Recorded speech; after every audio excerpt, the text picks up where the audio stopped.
तीसरे टर्म में दुनिया की पहली 3 इकोनॉमीज में एक नाम भारत का होगा। आज हम एक बेहद रोमांचक खबर के साथ आपके सामने हैं। भारत शीघ्र ही दुनिया की तीसरी सबसे बड़ी अर्थव्यवस्था बनने जा रहा है।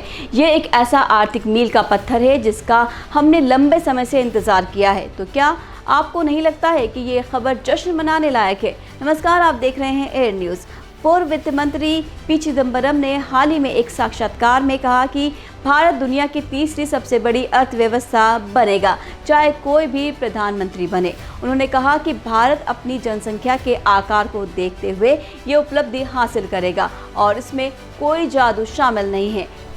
हालांकि उन्होंने ये नहीं बताया कि उन्हें कब तक उम्मीद है कि भारत वैश्विक रैंकिंग में प्रतिष्ठित तीसरे स्थान पर पहुंच जाएगा। नरेंद्र मोदी अतिशयोक्ति के माहिर है। वो एक अंकगणितीय अनिर्वयता को गारंटी में बदल रहे हैं। ये अनिवार्य है कि भारत जीडीपी के मामले में दुनिया की तीसरी सबसे बड़ी अर्थव्यवस्था बनेगा, चिदम्बरम ने कहा।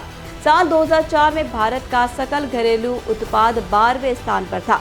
साल 2014 में 7वें स्थान पर पहुंच गया। साल 2024 में ये 5वां सबसे बड़ा था। प्रधानमंत्री चाहे कोई भी हो, सकल घरेलू उत्पाद दुनिया में तीसरा सबसे बड़ा बना है। इसमें कोई इंद्रजाल नहीं है। ये हमारी जनसंख्या के आकार को देखते हुए एक गणितीय अनिर्वयता है।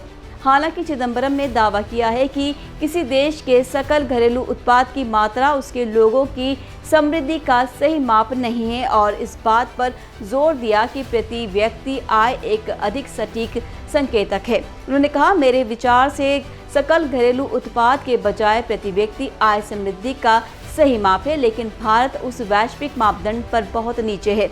अंतर्राष्ट्रीय मुद्रा कोष के साल 2024 के अनुमानों के अनुसार भारत अपने $2,731 प्रति व्यक्ति सकल घरेलू उत्पाद के साथ वैश्विक स्तर पर 136वें स्थान पर है।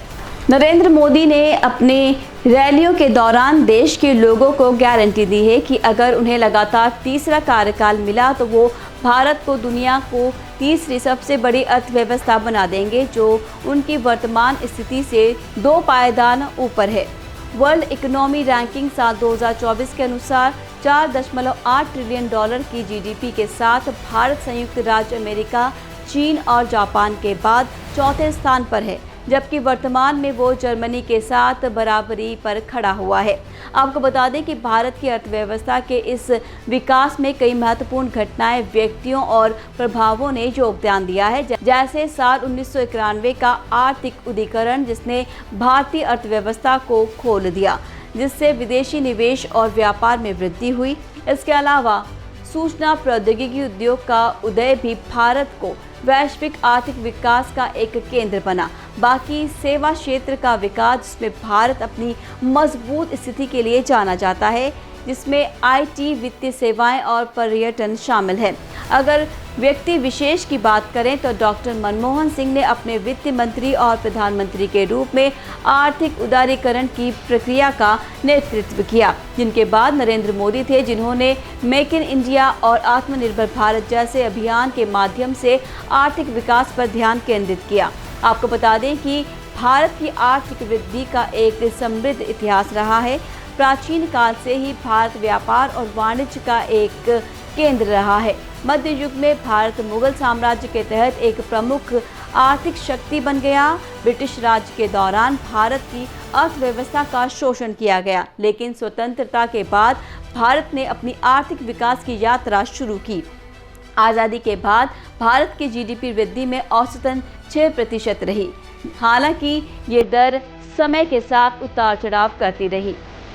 उच्चतम 8% से लेकर निम्नतम 1% तक। अगर बात करें प्रति व्यक्ति आय की, तो स्वतंत्रता के बाद भारत में प्रति व्यक्ति आय में काफ़ी वृद्धि हुई है, लेकिन ये वैश्विक औसत से भी कम है, क्योंकि भारत ने अपने पिछले कुछ दशकों में गरीबी दर में उल्लेखनीय कमी की है। लेकिन अनुमानित 22% आबादी अभी भी गरीबी रेखा से नीचे रहती है। तो इस तरह हमने जाना कि भारत दुनिया का तीसरा सबसे बड़ा अर्थव्यवस्था बनने के कगार पर है। ये एक महत्वपूर्ण उपलब्धि है जो हमारे देश की आर्थिक शक्ति और वैश्विक स्थिति को रेखांकित करती है। हालांकि आर्थिक विकास की इस यात्रा में कुछ चुनौतियां भी हैं जिन पर ध्यान देने की आवश्यकता है। असमानता, बेरोजगारी और पर्यावरणीय चिंताओं को संबोधित करके भारत एक अधिक समावेशी और टिकाऊ आर्थिक विकास पर सुनिश्चित कर सकेगा। तो ये थी हमारी विशेष पेशकश। फिलहाल दीजिए विदा। नमस्कार।